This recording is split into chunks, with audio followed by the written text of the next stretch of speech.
Assalamualaikum warahmatullahi wabarakatuh. Perkenalkan, nama saya Dewan Stambu S1119030. Pada kesempatan kali ini saya akan menjelaskan sistem organ reproduksi pada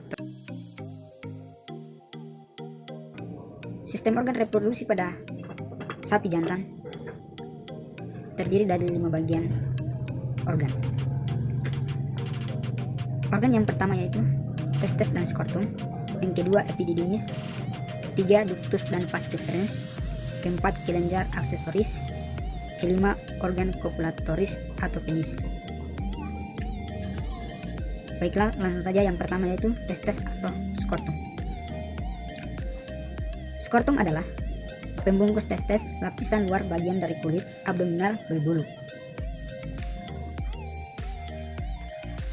Yang kedua, fungsi testes.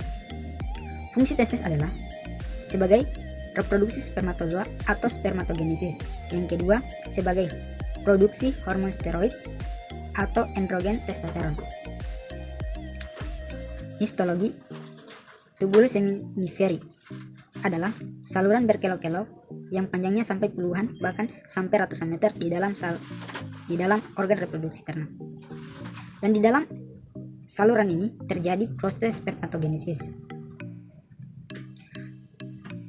Tubulis seminifera juga terdiri dari membran basal, di mana pada membran basal ini terjadi pembentukan spermatogonium. Kedua, spermatogonium itu menjadi spermatosis primer dan spermatosis sekunder. Kemudian menjadi spermatid, dan yang terakhir itu menjadi spermatozoa. Yang ketiga itu sel stroli, di mana pada sel stroli ini sel ini berfungsi sebagai pemberi nutrisi spermatozoa. Yang ketiga yaitu sel interstial. Sel ini terletak di ruang interstial. Sel-selnya juga berada di bawah pengaruh LH, dan sel ini juga biasa memproduksi hormon testosteron.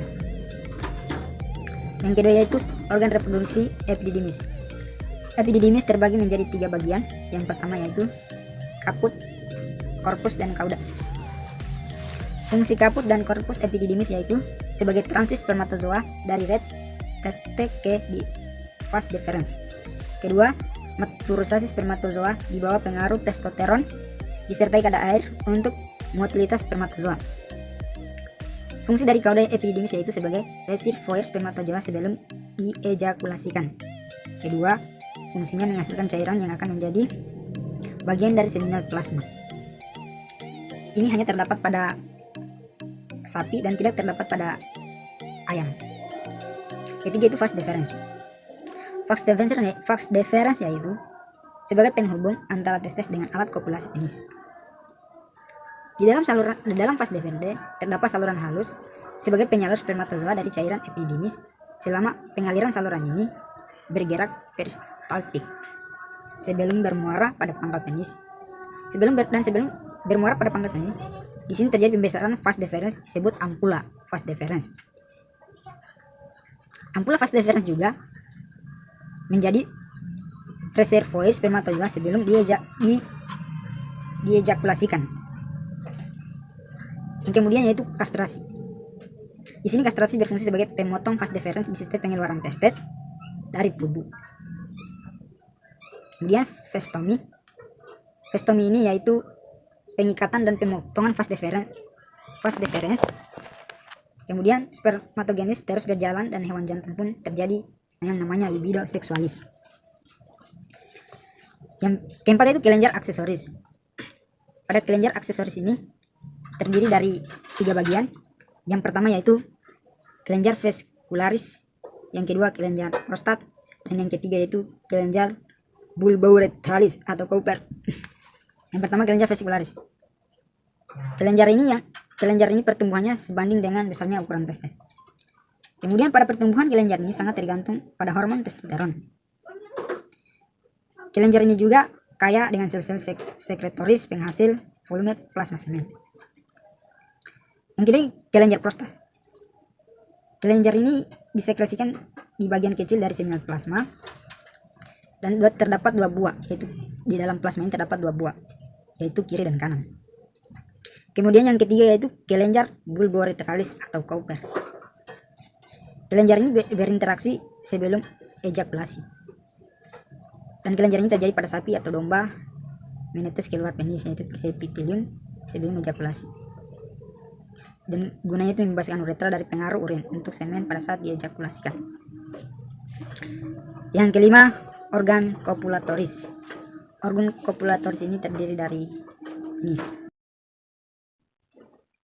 Selanjutnya itu alat reproduksi ternak pada sapi betina.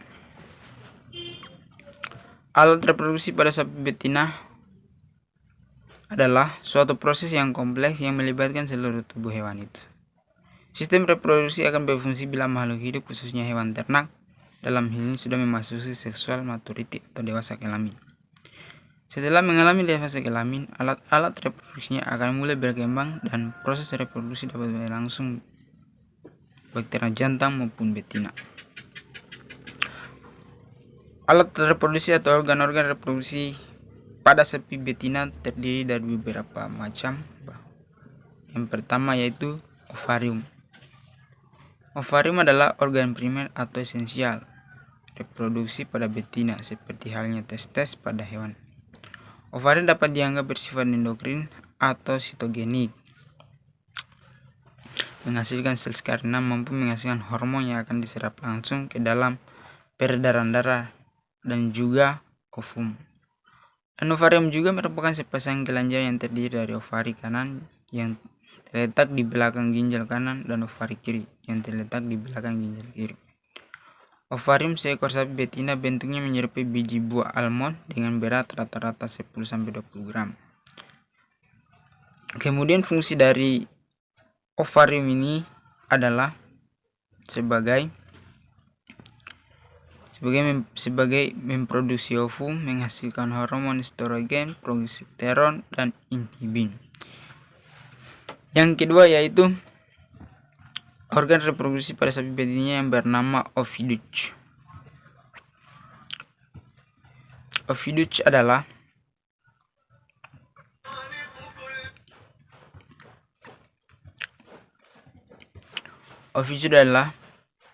merupakan saluran yang bertugas untuk menghantarkan sel telur ovum dari ovarium ke uterus.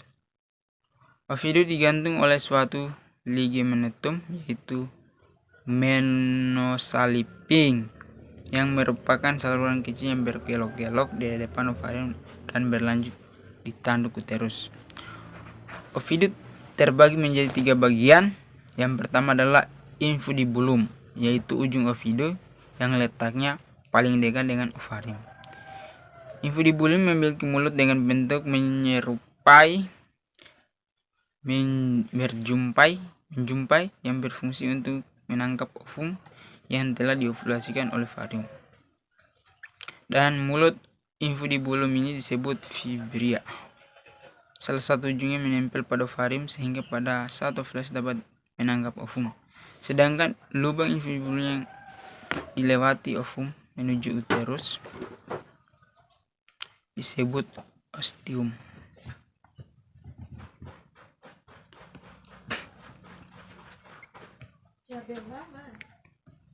Yang kedua itu fungsi dari oviduct.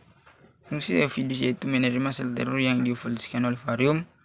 2. Sebagai transfer spermatozoa dari uterus menuju tempat pembuahan. 3. Tempat pertemuan antara ovum dan spermatozoa. Dan 4. Tempat terjadinya kapasitas spermatozoa serta memproduksi cairan sebagai media pembuatan kapasitas spermatozoa. Dan yang terakhir transport yang telah dibuahi zigot menuju uterus. Organ yang ketiga yaitu uterus. Uterus merupakan struktur saluran muskuler yang diperlukan untuk menerima ovum yang telah dibuahi dan perkembangan zigot. Uterus digantung oleh ligamentum yaitu mesometrium, yaitu saluran yang bertaut pada dinding ruang abdomen dan ruang pelvis. Dinding uterus terdapat 3 lapisan. Lapisan dalam disebut endometrium, lapisan tengah disebut myometrium, dan lapisan luar disebut perimetrium. Terdiri dari 3 bagian. Bagian pertama adalah cornu uteri atau tanduk uterus. Cornu uteri ini jumlahnya ada 2 dan persis menyerupai tanduk yang melengkung. Kornua uteri merupakan bagian uterus yang berhubungan dengan ovidus. Kedua kornua ini memiliki satu badan uterus yang disebut corpus uteri, merupakan bagian uterus yang kedua. Yang ketiga, bentuk uterus ada 3, yaitu uterus bicornus, uterus bipartinus, uterus duplex, dan uterus simpel. Fungsi uterus yaitu sebagai saluran yang dilewati gamet spermatozoa yang akan membuahi sel telur pada ampula secara otomatis. 2, itu tempat terjadi plantasi. Plantasi adalah penempelan embrio pada endometrium uterus. Dan 3, tempat pertumbuhan dan perkembangan embrio. Dan pada proses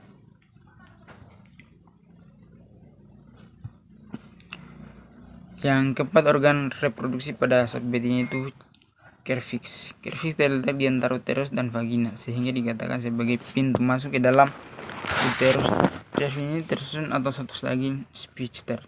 Terdapat lumen cervix yang berbentuk dari gelang penonjolan mucosa cervix. Fungsi cervix yaitu menutup lumen uterus sehingga menutup kemungkinan untuk masuknya mikroorganisme ke dalam uterus, dan sebagai tempat reservoir spermatozoa.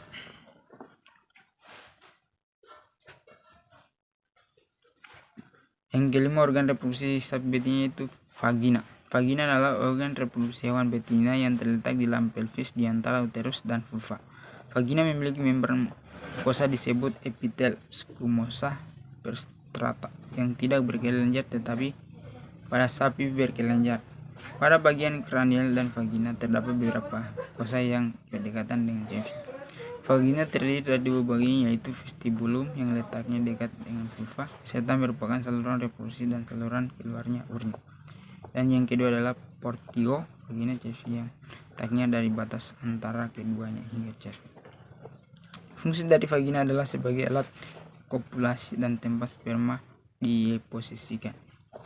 Berperan sebagai saluran keluarnya sekresi cervix, uterus, dan ovidus, dan sebagai jalan peranakan saat proses beranak.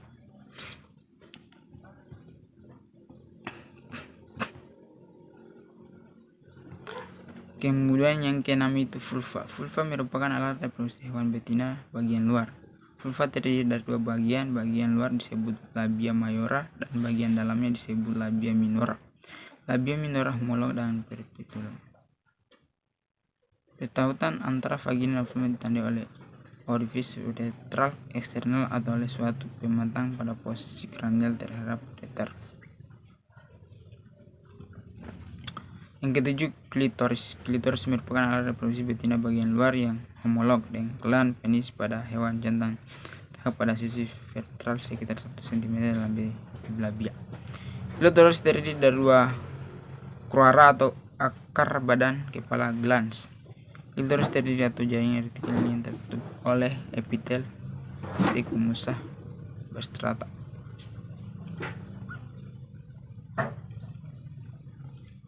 Mungkin itu saja penjelasan mengenai organ reproduksi jantan dan betina.